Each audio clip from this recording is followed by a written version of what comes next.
Alors dans cette séquence, nous allons vous parler du paillage. Qu'est-ce qu'un paillage, à quoi il sert et les différents types de paillage. Les paillages existent dans la nature. Quand les feuilles des arbres tombent, ça fait une couche de feuilles et ça va faire une litière qui va protéger le sol de la lumière et également de la sécheresse.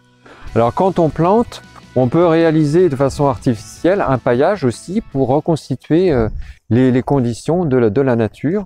Et alors ça offre de multiples avantages parce que le paillage va vous permettre de réguler plusieurs variables de température, d'humidité.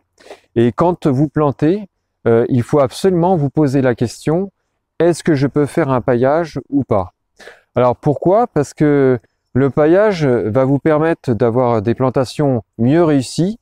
D'abord parce que la plante va mieux reprendre, donc vous aurez plus de plantes vivantes au printemps. Et puis surtout, ça va augmenter la croissance de vos plantes dans les premières années de 10, 20, 30, voire 50%. Donc ça, c'est très important. Et puis le paillage aussi, c'est moins d'entretien, moins d'arrosage, moins de désherbage, puisque la couche de matériaux va vous isoler le sol de la lumière et éviter que il y ait des adventices qui poussent, et donc vous aurez moins de binage. Vous aurez également moins d'arrosage, puisque la couche de matériaux va éviter l'évaporation de l'humidité et donc préserver l'humidité dans le sol. Alors le paillage a de multiples fonctions qu'on peut détailler plus précisément. Alors d'abord, le paillage, je parlais de régulation d'un certain nombre de variables. Il y a une régulation de température. Quand vous avez une couche de matériaux comme des copeaux, ce que l'on voit ici, ou de la fibre de jute, ça va vous isoler le sol, et donc la température diurne et nocturne va être beaucoup plus stable, et donc ça va permettre d'avoir une vie dans le sol bien meilleur que si vous avez des écarts de température très importants. L'autre régulation, bien entendu, ça va être l'humidité du sol, puisque toute l'humidité qui est présente dans votre sol va être protégée par cette couche de matériaux, et vous allez avoir une humidité beaucoup plus constante sur une longue durée, et donc tous les micro-organismes, les vers de terre, vont pouvoir prospérer dans le sol beaucoup plus qu'un sol qui va pas être paillé. Et ça, c'est très important pour votre sol parce que les micro-organismes vont digérer beaucoup d'éléments dans la terre et vont transformer ces éléments en minéraux et donc rendre votre sol plus fertile. C'est ce qu'on appelle la minéralisation. Le ver de terre, lui, va structurer votre sol et donc permettre d'avoir un sol plus aéré et aussi de lier les éléments entre la matière organique, l'argile, le sable.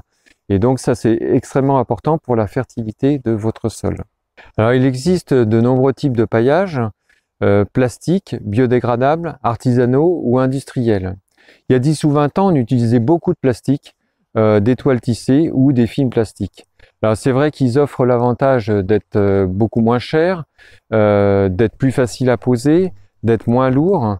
Par contre, évidemment, leur fabrication n'est pas très vertueuse au niveau de l'environnement et ils présentent l'inconvénient d'avoir à être déposés après un certain nombre d'années puisqu'on ne va pas laisser du plastique sur le terrain. Donc maintenant, on s'oriente beaucoup plus vers des paillages biodégradables qui ont l'avantage d'être plus vertueux au niveau de leur fabrication, mais aussi de permettre d'apporter des éléments puisqu'ils vont se décomposer tout seuls et donc ils vont apporter des éléments dans votre sol. Et puis donc il n'y a pas cette dépose à faire puisqu'ils vont se dégrader naturellement dans les 2, 3, 4 prochaines années. Vous avez par exemple ici un paillage à base d'amidon et de sucre qui présente l'avantage d'être relativement léger. Ensuite, on a du paillage de Miscanthus, qui est une grande graminée et qui donc là fait un peu office de paille. Ici on a l'exemple d'un paillage en fibre de jute qui fait 1 kg au mètre carré et qui va se décomposer au bout de 2 à 3 ans. Ce modèle est livré avec un pré-perçage qui est fait à l'avance et donc qui permet de planter les plants plus facilement. On a la possibilité d'avoir un paillage linéaire sur 20, 30 ou 50 mètres, mais il existe également des paillages individuels pour la plantation des jeunes arbres à l'unité, comme on peut voir ici. Ce type de paillage est maintenu par des agrafes, donc une de chaque côté ou sur le linéaire tout du long pour maintenir le paillage au sol. Alors sinon évidemment vous pouvez composer votre paillage vous-même puisqu'on n'est pas obligé de l'acheter. Donc on peut, comme on l'a fait plus loin, mettre de la paille. Il faut veiller à faire une couche suffisamment importante pour que la lumière ne passe pas au travers du sol pour que les adventices ne poussent pas. Il faut également faire attention avec la paille également qu'il n'y ait pas de mulots puisque ce matériau peut attirer les mulots et donc manger le collet de vos plantes.